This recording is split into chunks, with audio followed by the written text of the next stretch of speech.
Jim and Jim, welcome to the LEADx Leadership Show. It's great to be here. Great to be here, Kevin. Thank you. It's a real honor to have both of you on. I mentioned, I've been a big fan of your work for a while, and I don't think I'm exaggerating when I say at least once a week, I'm either saying in a talk or writing somewhere that according to Gallup research, over 70% of the variance in employee engagement ties back to the manager.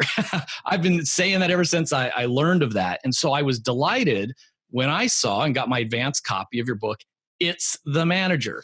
So let's just start the big picture. I mean, what are you hoping to accomplish with this book? Jim, do you want to take that and then I'll add? Well, let's see. I guess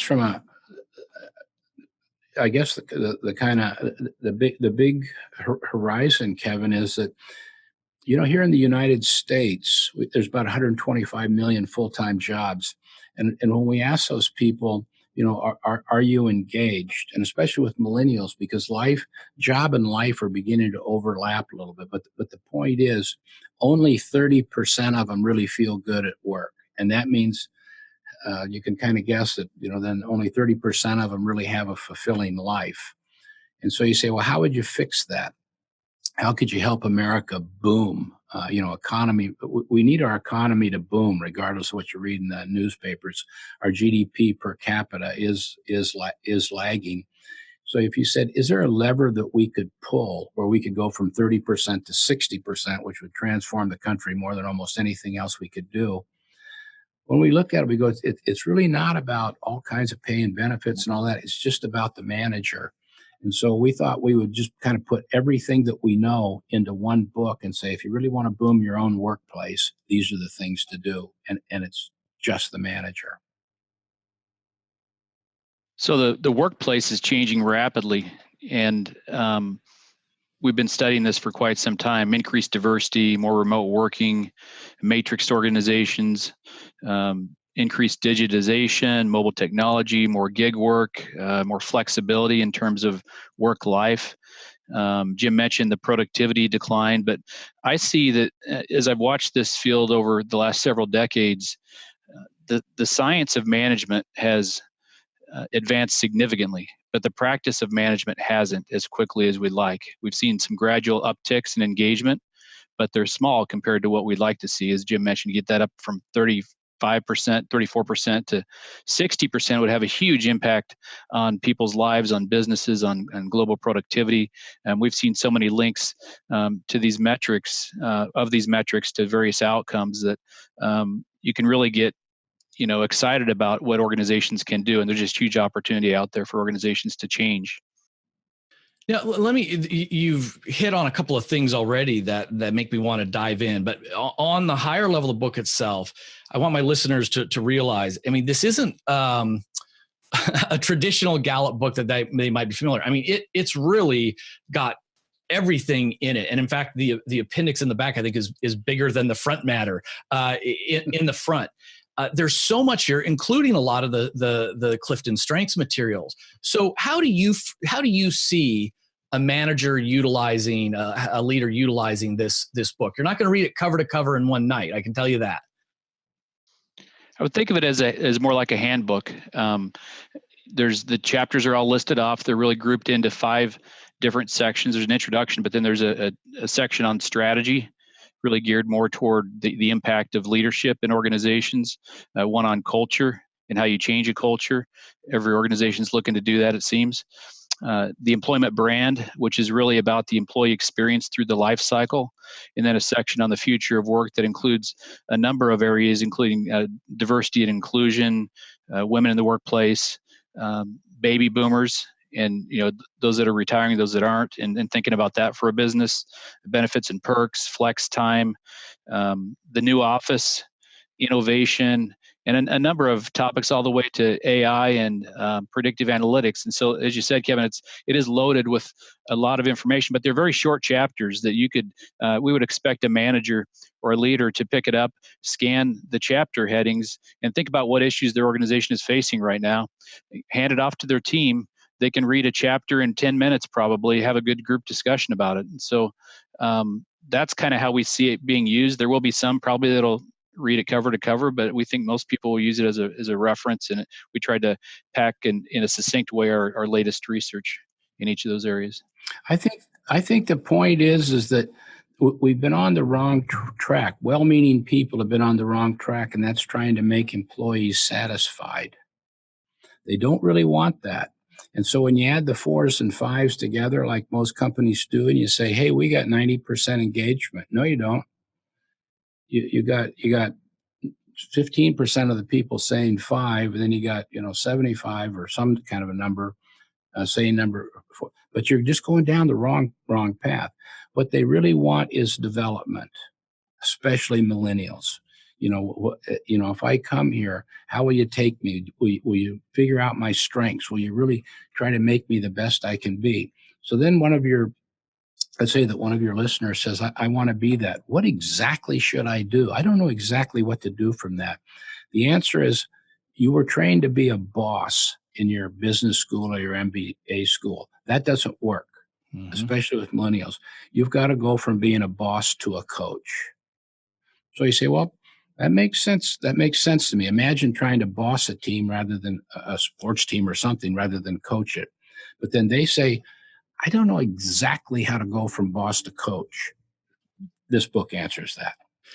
I'm glad you mentioned that, Jim, because that's probably my favorite section of the book, given what we do, from boss to coach. And Jim, as you mentioned, these are very short, actionable chapters, great ones like the 3 requirements of coaching, the 5 coaching conversations, the link, pay and promotion, team leader breakthrough.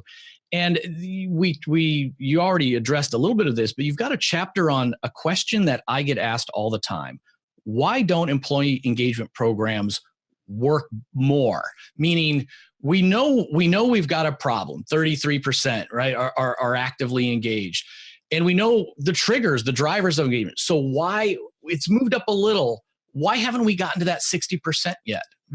What would be your response to that?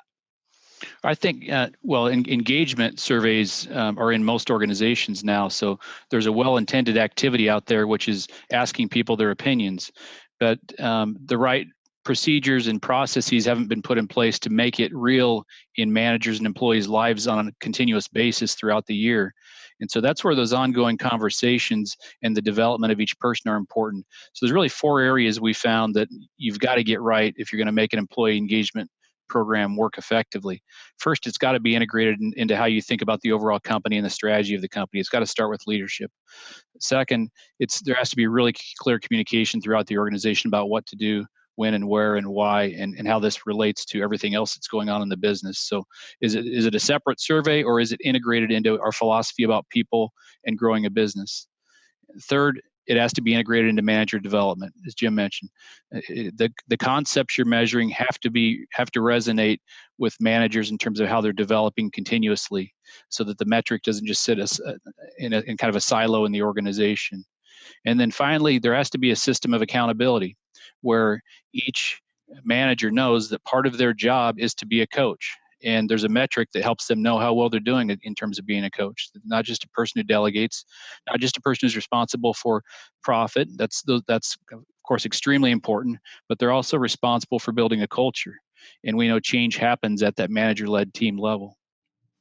I would add, Jim, that or Kevin too. That my experience is that it needs to come out of the CEO's office. Those old guys, Deming and Duran and Crosby. They said if it doesn't come out of the CEO's office, they don't even want to be a part of it, because it's hard enough to make it go. And CHROs are really important people in companies. It can't come out of theirs. And it can't just even come out of the CEOs. If you look at Six Sigma, Lean, Reengineering, TQM, NPS, all that, those actually came out of the boardroom. Those are board initiatives. But they got to come out of there. That's where accountability starts, is that message. Yeah. This gets into employee engagement weeds a bit, but I'm fascinated because this idea of 90% of our employees give us a 4 or a 5, and so we're engaged. And you're saying there's problems with that metric. What is the right metric? Is it the engaged to disengaged ratio? Is it the percent who are 5s? Like, what jumps out to you in your work and data? What would be the numbers to really focus on? When we look at employee engagement data at the individual question level, which is really where it's being acted on, you can provide the metric, right, the overall engagement metric, and there's a lot of science that goes into that. Doing that right, it's got to be linked to really high levels of performance. That gives you kind of a guide for where you're at. But in the end, managers are using individual question responses to generate actions, and when you do that, looking at the %5s is substantially better than looking at a 4, which is more like the traditional satisfaction or contentment metric. So if you add a 4 to a 5, it's much more like contentment. Now, if you want to target toward that as a starting place, fine, but I mean, you're not going to get to high levels of performance. It's basically going to be a more remedial approach, and you're also going to send your employees a false message that you're doing really well, and nobody's going to believe your message because they live in the organization every day. So to get to those really high levels of agreement means you get much higher levels of performance. You get much more reliable attitudes and behavior that result from it. Well, that one really good question, Jim, is at work, someone encourages my development. Yeah. You get a 5 on that, and everything. I don't want to oversimplify all the great work that Jim, all that your teams do, but boy, you get the %5 that a team leader gets on that explains whole bunch of the variance. Yeah, if you could move that from 3 and 10 to 6 and 10, think about what that do to an organization. Right, right. And sort of a follow-up on this is so on that 5-point Likert scale, and I know it can vary by industry and things, but at what point, what would be the number of, say, a top 10% organization if they were looking at that overall engagement number? Is it a 4.2, 4.5, maybe 4.5 and higher would be, oh, you're a top 10% organization. Is there a number that kind of you have in your mind that represents that? Well, when we add it all up and produce that engagement metric, % engaged, not engaged, actively disengaged, and just so everybody knows, engagement is really high levels of enthusiasm, high levels of involvement in the organization, high commitment. Not engaged, they're basically showing up, doing the minimum required, not much else. They'll leave your organization for a better offer pretty quickly, and the actively disengaged are working against you. Those are the people. That's about, in the U.S., about 15% right now is in that category. So a big chunk in that middle category. So when you look at that engagement metric in the U.S. right now, it's 34% engaged. Across the world, as Jim mentioned, 15%. The best practice organizations we've studied move that up to 70% plus. There's some in the 80s, and that's a real high bar. So you get to that level, you've got a real reliable culture that isn't going to probably change in the near term. And it also kind of gives you a cushion when the economy changes because you got people behind you, when you got a threat that enters your business.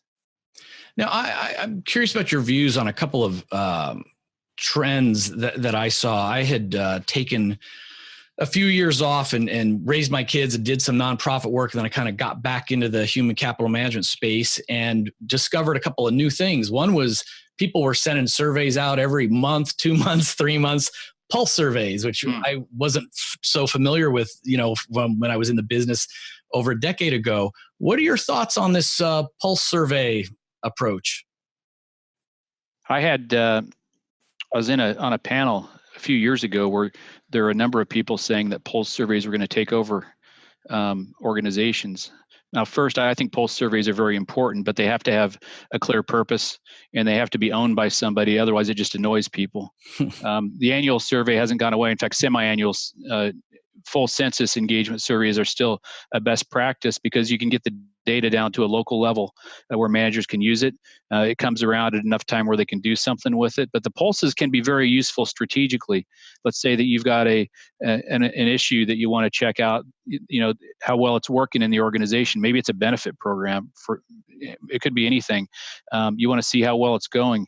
You could do a quick pulse.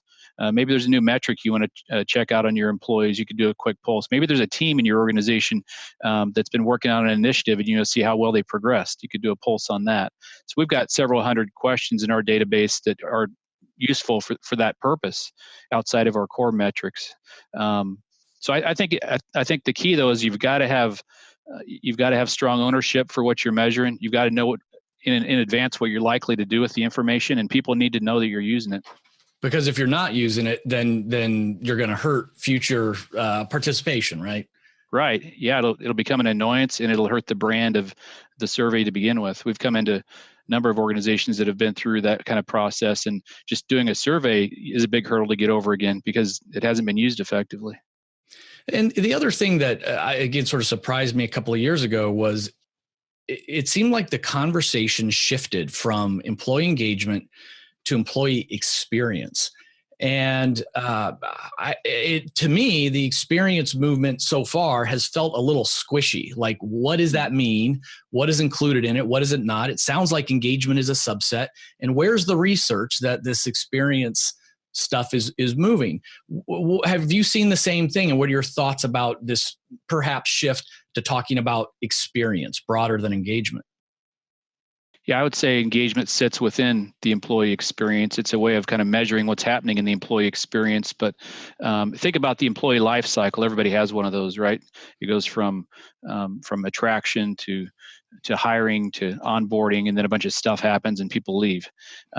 In that stuff happens area, there's some really purposeful things that have to occur for employees. They need to be engaged on a regular basis. They need to be developing, and they need a chance to perform at a high level. And those are real critical elements where employees spend most of their time. So the experience, from our viewpoint, the employee experience is the journey through those life cycle stages and what actually happens. And to get it right, it's important for organizations to be real intentional about connecting their purpose and brand and their intended culture, whatever they want that to be, to each of those stages. Jim, you might have a more succinct answer to that. I would just say that I think it's really good to have measurement on all those, but the big lever on saving, holding clients and building them out it just gets you back to engagement. So I think engagement of that employee cycle is 70%, but those other little pieces are good to figure out, but they're probably more like 6 or 8%. That makes sense. One that I'd say, Kevin, that people are really kind of seem to be overlooking is what happens during that onboarding phase. Only about 1 in 10 employees, maybe 12, 15% of leaders would say their company's doing a good job of onboarding. So, I mean, right there's some low-hanging fruit that I think needs to have some structure around it. How do I see my future during the onboarding process? And again, hammering on this engagement topic specifically for another minute. Something that I don't see a lot of. So we talk about 70% of the variance is tied back to the manager. Now, I believe that's 70% of the external factors impacting engagement. Do we know how much of engagement is just intrinsic engagement based on personality? Do we have any research or ideas about that? Yeah, we've done some analysis of personality type and how that, because we know that personality is, on the continuum of changeable to less changeable. Personality is more on the end of the less changeable continuum. Not that people don't change, but we know that they're innate tendencies. So we looked at personality variables in relationship to engagement, and you could account for probably about a third just due to who the person is. But then it kind of comes down to, okay, you've got to know the person, but then engagement really then becomes what you do with what you know about that person. Right. So engagement's very changeable in comparison to personality. So our approach has always been start with who the person is, their strengths, and you create engagement. Any other outcome you're going for first based on who they are. And another area that I've noticed, Gallup is very different in, very unique, obviously, with Clifton strengths.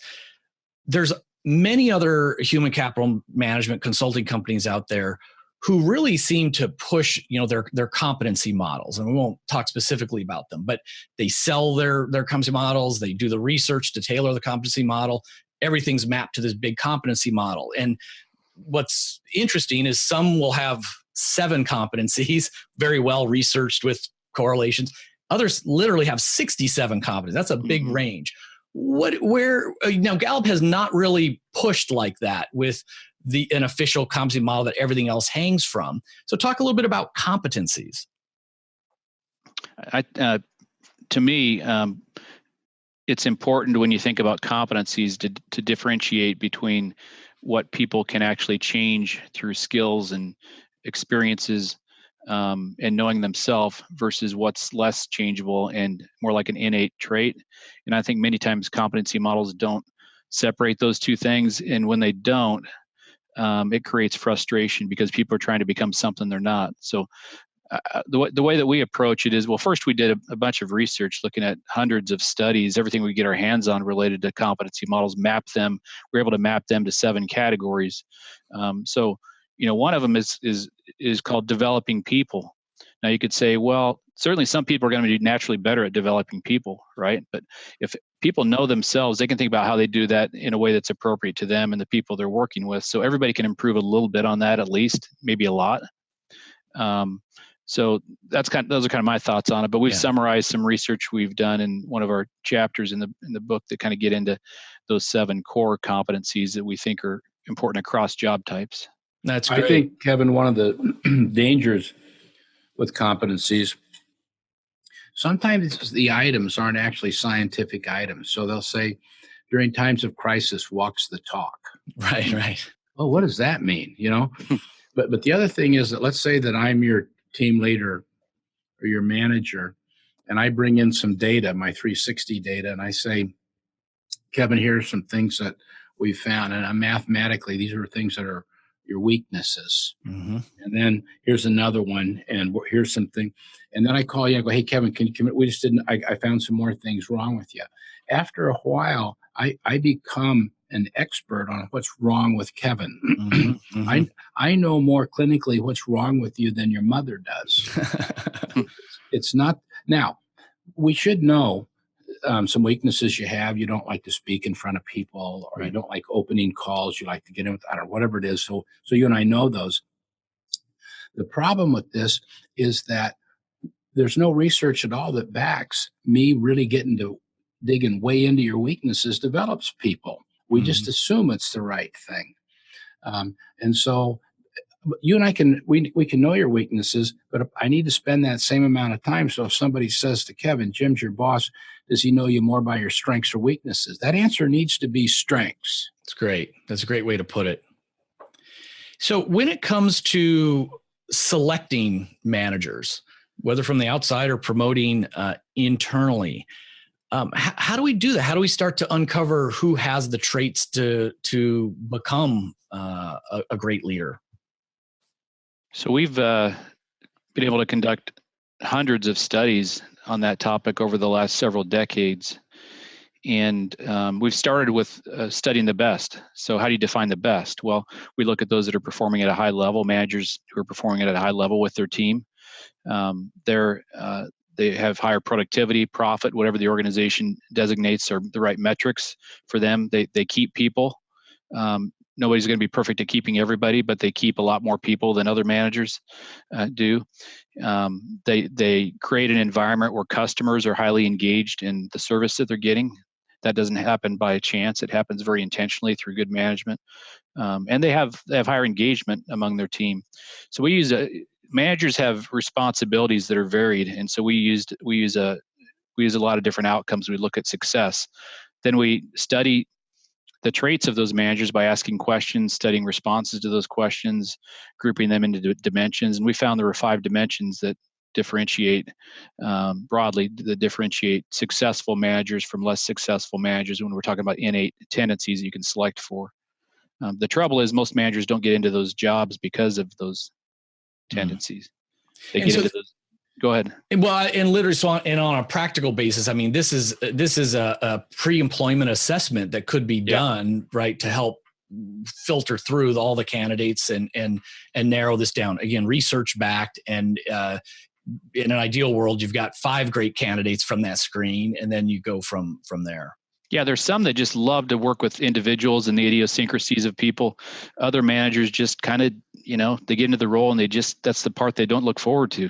You want the ones that look forward to that dealing with people and making great decisions with information and building collaborative teams, motivating people, pushing people to get to the next level. Let's say there's a crisis. They got to get people to manage that crisis. And there are people that are just much better at that than others. Now, given that, we think that every manager or most managers have the capacity to learn some things that make them better. We can create shortcuts. But some managers, Jim and Kevin, are when they manage a team, everybody gets worse. And I think with early identification, it's really important to identify those people. And let me say this quickly. They may be very, very valuable, because you take some of these super engineers, whether it's technology, whatever it is, or architects or some kind of a thing, the person that may have huge value can't offer management. They need management. So it doesn't mean that if I'm not a good manager, and I'm not a great manager, by the way, but you say, well, we can't use Jim at all. But to know the difference, good question, the best question is look at somebody and say, can they offer management or do they need management? Right. But to sort that out early is really helpful. That's great. So with we only have a couple of minutes left. One of the things I want to ask was a personal question. I mean, I'm wondering if each of you could share one of your own Clifton strengths and how you try to maximize it and what you do. Go ahead, Jim. Well, my number one theme is futuristic. And if you're cursed with that thing, you don't have any hobbies.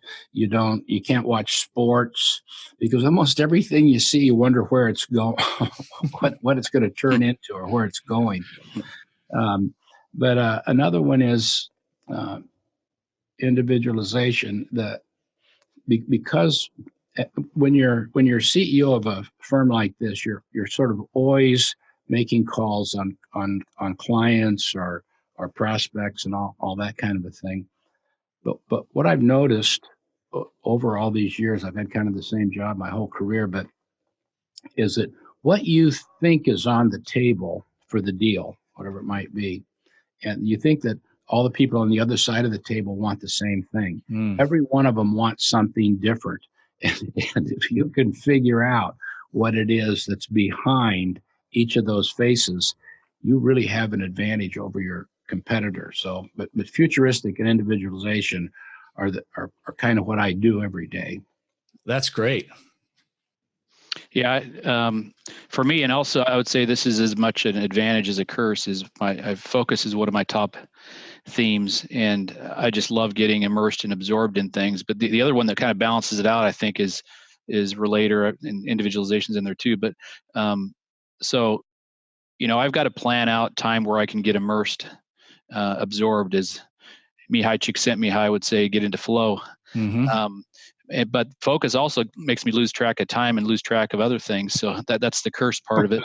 Or somebody comes by my office when I'm in the middle of something I didn't plan that day for that, and initially I feel a slight amount of irritation, and then I invite them in because I have relator, and then I'm glad that I did. So it's like my wife will force me into social outings, and I have a great time when I'm there, but I don't think about doing it. That's a good way to put it. I want to remind our listeners that we've been talking about the new book from Gallup. It's The Manager. And this is destined to be the new handbook, the new guidebook that every manager or aspiring manager needs to have on their desk. And it even includes a code so that you can take the Clifton Strengths Assessment online and discover your signature themes as well. So as a final question, gentlemen, I always like to leave with an action item. We've because I geek out on engagement, we've been talking about a lot of high level things. We've been talking about what makes a great leader great. But what's something that our listeners can do, today or this week back in the office to get them started?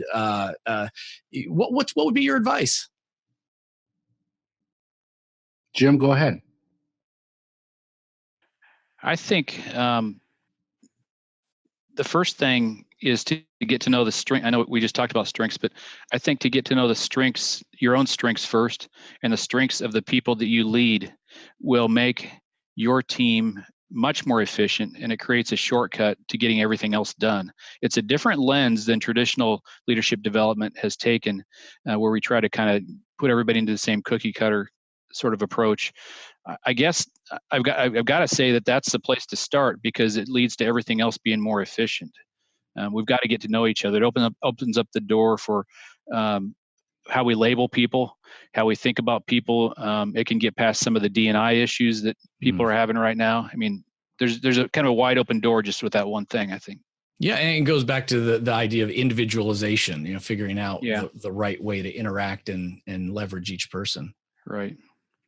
Jim, other thoughts that you would have on something that we could do right away?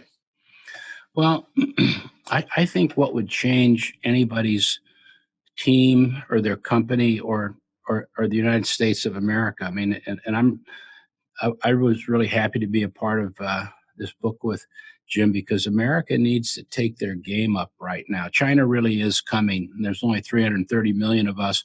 And one of the things that's made us great is that we outperform the whole world. We're still about 22% of all the sales and the GDP of the world. And I think there's a lot of low-hanging fruit. And I think, Kevin, it's almost this simple. The practice of management doesn't work anymore, just exactly like what Jim said. We need a new practice of management. And the most clearly I can say it is we've got to go from boss to coach. It is so interesting to me. I don't follow, but there's a team, and I'll just speed this up, but they lost all their games. They get a new coach. It's the same players, and they go 6-6, and the next year they go 12-0. You see, but the coach makes so much difference. And if you've ever been if you play basketball or anything early and you have somebody that starts coaching you, and they tell you, drop your left foot, not your right foot, or watch the ball, not whatever. Man, it changes your game. But I think if people would just go in the next day and say, going forward for the rest of my career, I'm going to coach my team rather than direct it, I think that would change everything. Great parting wisdom. Again, It's the Manager, available Amazon.com, Barnes & Noble, everywhere books are sold. Gentlemen, thanks for coming on to the LEADx Leadership Show. Kevin, thanks. Congratulations on all the success you're having. And it means a lot to me and the whole Gallup tribe that you have an interest in what Jim and I are doing. Thank you, Kevin. Great talking with you today. Appreciate the invite. Thanks, guys.